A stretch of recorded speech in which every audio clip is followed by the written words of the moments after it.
পাশেই sound box বাজার কারণে ভিডিওটিতে অনেক বেশি নয়েজ এসেছে, সেজন্য দুঃখিত। আমাদের দাদামণি ধারাবাহিকের সময় বদলে যেতে চলেছে শীঘ্রই। সাত পাকে বাঁধা ধারাবাহিকের কারণে টিআরপি তালিকায় ভালো ফল করলেও আগামী 18ই ফেব্রুয়ারি থেকে বদলে যাচ্ছে প্রতীক সেন এবং অনুষ্কা চক্রবর্তী অভিনীত ধারাবাহিকের সময়। এবার জানা গেল সময় বদলের পাশাপাশি ধারাবাহিকে এন্ট্রি নিচ্ছে নতুন চরিত্র। সূর্য নামক একটি চরিত্র এন্ট্রি নিতে চলেছে আমাদের দাদামণি ধারাবাহিকে। সূত্রের খবর, এই চরিত্রের পরতে পরতে রয়েছে রহস্য। এবার প্রশ্ন, কাকে দেখা যাবে এই গুরুত্বপূর্ণ চরিত্রে? অরুণাভ দেকে দেখা যাবে এই চরিত্রে।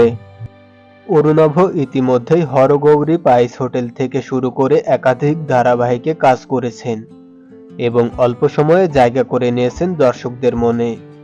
এবার নতুন রূপে নতুন চরিত্র নিয়ে আসতে চলেছেন তিনি।